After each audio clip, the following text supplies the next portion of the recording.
आज का प्रश्न हमारा क्या है? तो आज का प्रश्न में इस प्रकार से पूछा गया है कि प्रयोजन मूलक हिंदी से आप क्या समझते हैं। क्वेश्चन क्या पूछा हुआ कि प्रयोजन मूलक हिंदी से आप क्या समझते हैं। ठीक है, अब देखिए जब हम लोग क्वेश्चन पढ़ते हैं ना, तो क्वेश्चन पढ़ने के बाद हमारे माइंड में ये सवाल आता है कि आखिर हिंदी का मतलब तो हम लोग जानते हैं, लेकिन प्रयोजक मूलक हिंदी मतलब क्या होता है ना। तो देखिए मैं आपको बता देना चाहता हूं कि अगर हम लोग बात करते हैं प्रयोजन मूलक हिंदी का, तो आप कह सकते हैं इस प्रकार से कि जिस हिंदी भाषा का प्रयोग किसी खास उद्देश्य, प्रयोजन मतलब क्या होता है? योजना बनाना। ठीक है, कोई योजना के लिए या तो उद्देश्य के लिए प्रयोग किया जाता है, उसको हम लोग क्या कहते हैं? प्रयोजन मूलक हिंदी कहते हैं। क्या कहते हैं? प्रयोजन मूलक हिंदी। जैसे कि मान लीजिए आप कोई इंटरव्यू के लिए जा रहे हैं, तो क्या जैसे घर में घर की तरफ भाषा यूज करते हैं वैसे वहां भी यूज करोगे?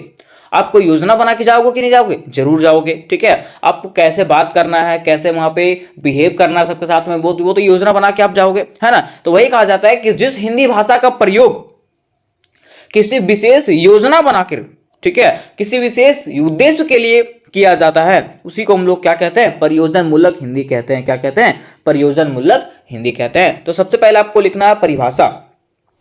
क्या लिखना है? परिभाषा। और परिभाषा में लिखना इस प्रकार से है कि जिस हिंदी भाषा का प्रयोग किसी विशेष प्रयोजन, प्रयोजन मतलब क्या होता है? तो योजना और उद्देश्य। प्रयोजन मतलब क्या होता है? योजना और उद्देश्य। मींस वही कहा गया कि जिस हिंदी भाषा का प्रयोग जो है किसी योजना या उद्देश्य के लिए किया जाता है, उसे ही हम लोग क्या कहते हैं? प्रयोजन मूलक हिंदी भाषा कहते हैं। क्या कहते हैं? प्रयोजन मूलक हिंदी भाषा कहते हैं। ठीक है, अथवा में हम लोग इस प्रकार से कह सकते हैं कि जिस हिंदी का इस्तेमाल किसी खास मकसद के लिए किया जाता है, उसे ही हम लोग क्या कहते हैं? प्रयोजन मूलक हिंदी कहते हैं। देखिए कितना सिंपल भाषा में बता दिया गया आपको कि जिस हिंदी का इस्तेमाल जो है ना हम लोग किसी खास मकसद के लिए करते हैं, उसे ही हम लोग क्या कहते हैं? प्रयोजन मूलक हिंदी कहते हैं। मकसद मतलब क्या? चोरी करने के लिए नहीं। ठीक है, मकसद का मतलब कोई उद्देश्य आपका होगा। ठीक है, कोई योजना बना करके आप उसका इस्तेमाल कर रहे हो। ठीक है, आप इंटरव्यू के लिए जा रहे हो, वहां पे उसका यूज कर रहे हो। आप पढ़ाने के लिए जा रहे हो, वहां पे उसका यूज कर रहे हो। ठीक है, आप योजना बना के जाते हो कि हाँ हमको इस प्रकार से बोलना है। ठीक है, आपको कहीं अगर स्पीच देना है तो क्या जाओगे अटर पटर कुछ भी बोल दोगे? नहीं। ठीक है, आपको बनाना पड़ेगा पहले योजना कि हाँ हमको इस प्रकार से बोलना है, ऐसे बोलना है। उसी को हम लोग क्या कहते हैं? प्रयोजन मूलक हिंदी कहते हैं। क्या कहते हैं? प्रयोजन मूलक हिंदी। क्योंकि इसका मतलब ही है, इसको हम लोग तोड़ने के बाद इसका मतलब यही निकलता है प्रयोजन। प्रयोजन मतलब क्या होता है? योजना। योजना बना करके जिस भाषा का प्रयोग किया जाता है उसे ही हम लोग क्या कहते हैं? प्रयोजन मूलक हिंदी कहते हैं। देखिए कहा गया है कि प्रयोजन के हिसाब से शब्दों का चुनाव, वाक्यों का गठन और भाषा के इस्तेमाल बदलता रहता है। मीन्स कहा गया है कि प्रयोजन के अनुसार से जैसा योजना रहता है ना, उसके अनुसार से जो है ना शब्दों का चुनाव, शब्द जो है बदलते रहते हैं। ठीक है, वाक्य का गठन बदलता है। ठीक है, भाषा भी बदलता है। ठीक है, क्योंकि देखिए मान लीजिए अगर मुझे स्पीच देना 15 अगस्त पे, तो क्या 26 जनवरी के बारे में बोल दूंगा? क्या नहीं बोलूंगा। ठीक है, वही कहा गया है कि प्रयोजन के हिसाब से आपके योजना के अनुसार से जो है ना क्या होगा, वहां पे शब्दों का चुनाव अलग होगा, वाक्य का गठन अलग होगा और भाषा का भी इस्तेमाल होता है। अलग अलग चीजों का इस्तेमाल होता है। ठीक है, आपके योजना के अनुसार से, आपके उद्देश्य के अनुसार से। आगे कहा गया कि प्रयोजक मूलक हिंदी को जो है ना क्या कहा गया? तो कामकाजी हिंदी और व्यवहारिक हिंदी कहा गया। किसको? प्रयोजन मूलक हिंदी को क्या कहा गया? कामकाजी हिंदी और व्यवहारिक हिंदी कहा जाता है। उसके साथ साथ देखिए यहां पे कहा गया कि इसे कई नामों से जाना जाता है। किसको?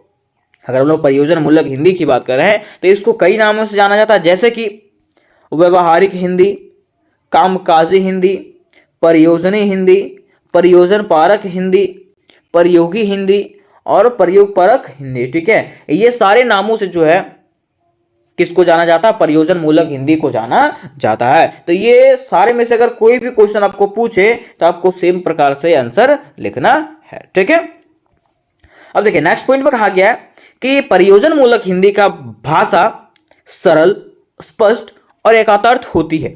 इसमें कहावतें, मुहावरे, अलंकार और उक्तियां का प्रयोग नहीं किया जाता है। मीन्स जहां पे प्रयोजन मूलक हिंदी का उपयोग किया जाता है, वो जो भाषा होती है वो क्या होती है? बिल्कुल सरल होती है, ताकि लोगों को जो है तुरंत आपकी बातें समझ आ जाए। ठीक है, और ऐसा नहीं कि वहां पे आपको क्या करना है? मुहावरे का प्रयोग करना है, क्योंकि मुहावरा का अर्थ कुछ और होता है ना।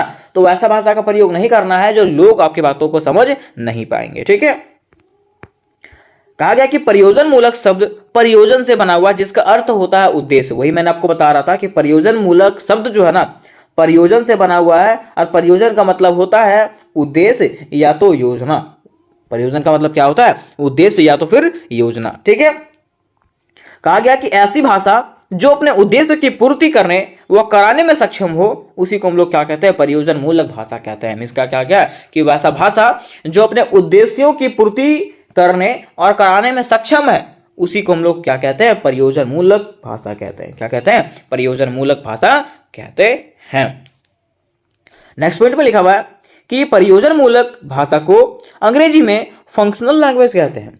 प्रयोजन मूलक भाषा को क्या कहते हैं, अंग्रेजी में जो है फंक्शनल लैंग्वेज कहते हैं। क्या कहते हैं, फंक्शनल लैंग्वेज कहते हैं। ठीक है, फिर देखिए कहा गया कि ऐसी हिंदी भाषा जो किसी विशेष उद्देश्य के साथ मानवों के जीवन की आवश्यकताओं की पूर्ति करे उसे प्रयोजन मूलक हिंदी कहते हैं। क्या कहा गया कि ऐसा हिंदी भाषा जो क्या करे, कोई विशेष उद्देश्य के साथ, कोई विशेष उद्देश्य के साथ मानवों के जीवन की आवश्यकताओं को पूर्ति करे, मनुष्य के जीवन की आवश्यकताओं को क्या करे, पूर्ति करे, उसी हम लोग क्या कहते हैं, प्रयोजन मूलक हिंदी कहते हैं। क्या कहते हैं, प्रयोजन मूलक हिंदी कहते हैं। ठीक है, यहां तक हम लोगों ने इसके उद्देश्य को समझ गया, आखिर प्रयोजन मूलक हिंदी क्या था उसको विस्तार से समझ गया।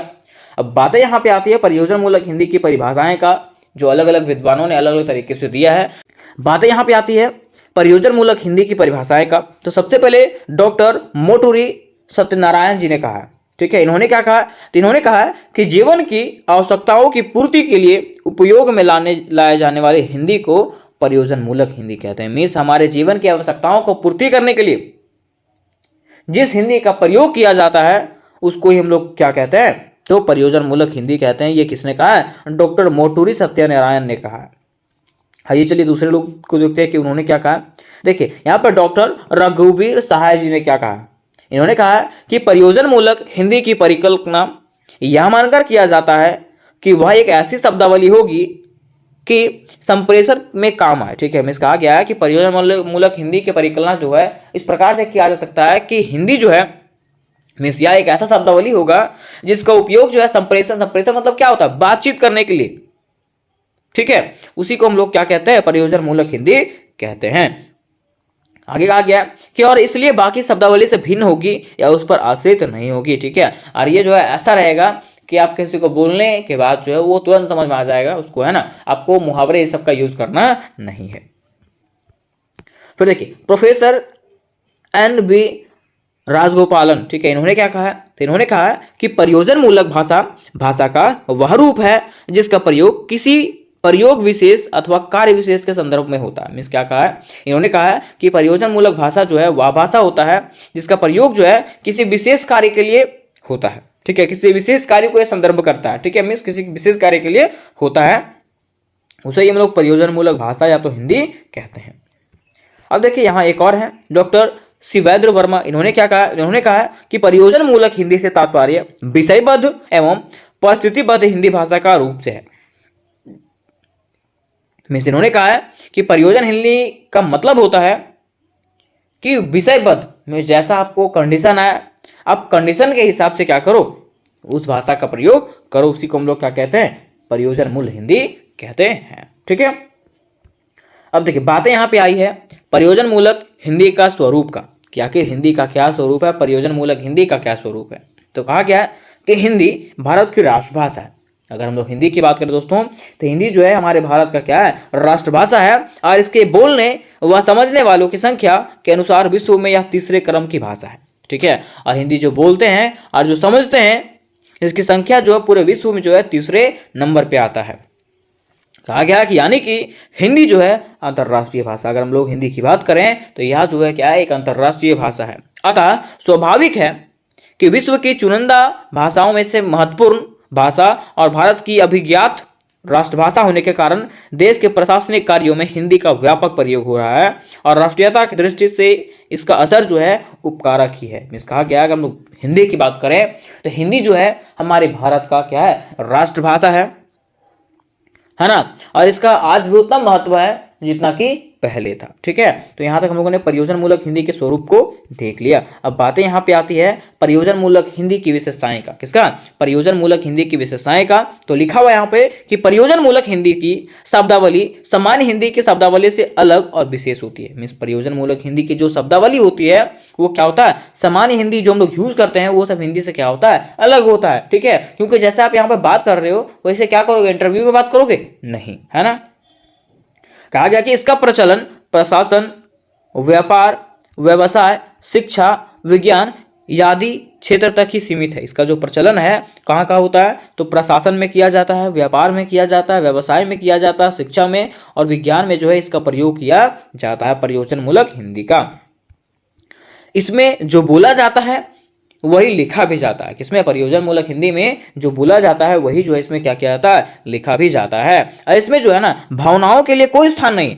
चौथा में क्या कहा गया कि इसमें जो भावनाओं के लिए कोई स्थान नहीं। अगर आपको कुछ फील हो रहा है इसका मतलब इससे कोई इसको लेना देना नहीं है ना, बल्कि इसमें जो है विचार की प्रधानता रहती है। ठीक है, इसमें आप क्या विचार देते हैं उसके बारे में बताइए, आपके फीलिंग के बारे में आपको नहीं जानना है ना, कि आप रो रहे हो तो क्यों रो रहे हो, ये सब नहीं जानना। ठीक है, आपका क्या विचार है, आपको अपना विचार प्रस्तुत यहाँ पे करना है। ठीक है, पांचवा है प्रयोजन मूलक हिंदी के शब्द एकार्थ और निश्चित अर्थ देने वाले होते हैं। ठीक है, प्रयोजन मूलक हिंदी जो होता है उसका जो अर्थ होता है, उसका जो शब्द होता है वो कैसा होता है, एक अर्थ का होता है ना, और निश्चित अर्थ होता है। ऐसा नहीं कि बोल कुछ और रहे हैं और निकलेगा कुछ और, जैसे कि होता है नाच ना जाने आंगन टेढ़ा।